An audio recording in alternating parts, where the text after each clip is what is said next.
ನಿನ್ನೆ ಫಿಲಂ ಚೇಂಬರ್ನಲ್ಲಿ ಖ್ಯಾತ ಸಿನಿಮಾ ನಿರ್ದೇಶಕ ಜೋ ಸೈಮನ್ ನಿಧನ ಹೊಂದಿದ್ರು. ಇನ್ನು ಸೈಮನ್ ಅವರ ನೆನೆದು ಗಣ್ಯರು ಕಂಬನಿ ಮಿಡುತ್ತಾ ಇದ್ದಾರೆ.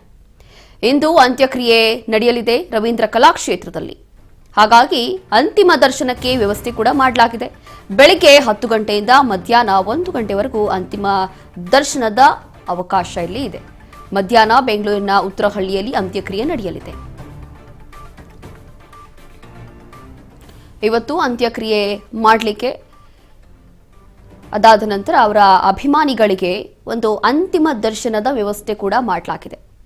ಖ್ಯಾತ ಸಿನಿಮಾ ನಿರ್ದೇಶಕರು ಜೋ ಸೈಮನ್ ನಿನ್ನೆ ಫಿಲಂ ಚೇಂಬರ್ ಅಲ್ಲಿ ಒಂದು ತುರ್ತು ಸಭೆ ಅಂತೇಳಿ ಬಂದಿರ್ತಾರೆ.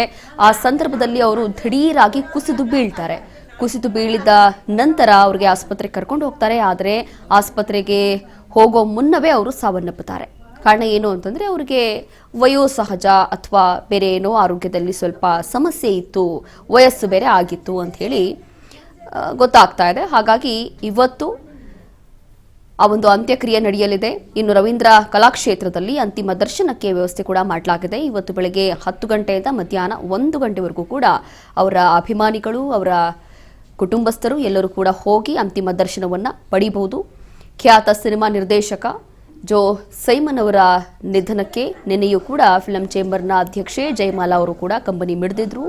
ಯಾವತ್ತೂ ಕೂಡ ಇಂಥ ಘಟನೆ ನಡೆದಿರಲಿಲ್ಲ ಅಂತಂದ್ರೆ ಫಿಲಂ ಚೇಂಬರ್ನಲ್ಲೇ ಓರ್ವ ವ್ಯಕ್ತಿ ಸಾವನ್ನಪ್ಪಿರುವಂಥದ್ದು ಇದು ಇಡೀ ಇತಿಹಾಸದಲ್ಲೇ ಮೊದಲನೇ ಬಾರಿ ಅಂತ ಹೇಳಿ ಅವರು ಕಣ್ಣೀರು ಕೂಡ ಹಾಕಿದ್ರು. ನಿನ್ನೆ ಒಂದು ತುರ್ತು ಸಭೆ ಅಂತೇಳಿ ಮಾಡಿರ್ತೀವಿ, ಆ ಒಂದು ತುರ್ತು ಸಭೆಗೆ ಬಂದಿರ್ತಾರೆ. ಎಲ್ಲವೂ ನಾರ್ಮಲ್ ಆಗಿರುತ್ತೆ. ಎದ್ದು ಹೋಗಿ ಅವರು ವಾಶ್ರೂಮ್ಗೆ ಹೋಗ್ತಾರೆ. ಅದಾದ ನಂತರ ವಾಶ್ರೂಮ್ ಅಲ್ಲೇ ಅವರು ಕುಸಿದು ಬೀಳ್ತಾರೆ.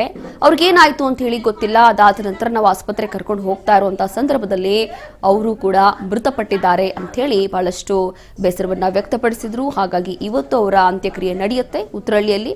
ಅದಕ್ಕೂ ಮುನ್ನ ಅವರ ಅಂತಿಮ ದರ್ಶನಕ್ಕೆ ಎಲ್ಲಾ ವ್ಯವಸ್ಥೆ ಹಾಗೂ ಅವಕಾಶಗಳನ್ನು ಮಾಡಲಾಗಿದೆ.